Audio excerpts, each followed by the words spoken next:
സ്വാതന്ത്ര്യ സമരകാലത്ത് പലപ്പോഴും ലാൽ ബഹദൂർ ശാസ്ത്രി ജയിലിൽ കിടന്നിട്ടുണ്ട്.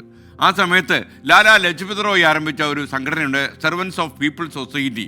ജയിലിലാകുന്ന സ്വാതന്ത്ര്യ സമര സേനാനികളുടെ കുടുംബാംഗങ്ങൾക്ക് ജീവിച്ചു പോകാനുള്ള സാമ്പത്തിക സഹായം നൽകാനാണ് ഈ സംഘടന ആദ്യമായിട്ട് രൂപീകരിച്ചത്.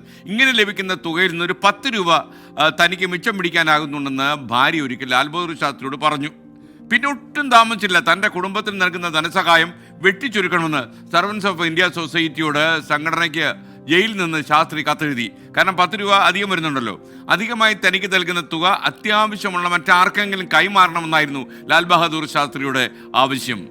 ഭാര്യയോട് അതുവരെ സമ്പാദിച്ച തുക സംഘടനയ്ക്ക് തിരിച്ചു നൽകാനും ലാൽ ബഹദൂർ ശാസ്ത്രി നിർദ്ദേശിച്ചു എന്നാണ് വാർത്ത. അതായിരുന്നു ലാൽ ബഹദൂർ ശാസ്ത്രി എന്ന മനുഷ്യന്റെ ലാളിത്യവും ദീർഘവീക്ഷണവും. 2 നൂറ്റാണ്ടോളം വെള്ളക്കാരൻ്റെ സാമ്രാജ്യത്തോട് അടരാടി സ്വാതന്ത്ര്യത്തിലേക്ക് നാം കാലെടുത്ത് കുത്തുമ്പോൾ ഇങ്ങനെ എന്തെല്ലാം ആത്മത്യാഗങ്ങൾ ചെയ്ത ആളുകൾ നമ്മൾ ഓർക്കേണ്ടിയിരിക്കുന്നു. പുതിയ കാലത്ത് ഈ സ്വാതന്ത്ര്യമെല്ലാം നമുക്ക് കിട്ടിക്കഴിഞ്ഞപ്പോൾ അത് ലൈസൻസാക്കി മാറ്റി അത് ദുരുപയോഗം ചെയ്യുന്നവരും പൊതുപ്രവർത്തനവും അതുപോലെ അധികാര കസേരകളും സ്വന്തം കീശ വീർപ്പിക്കുന്ന ഉപാധിയായി മാറുകയും ചെയ്യുന്ന ഒരു കാലത്ത് ലാൽ ബഹദൂർ ശാസ്ത്രി നിങ്ങൾ ഏറ്റവും വലിയ അപവാദമായി നമ്മുടെ മുന്നിൽ നിൽക്കുന്നു.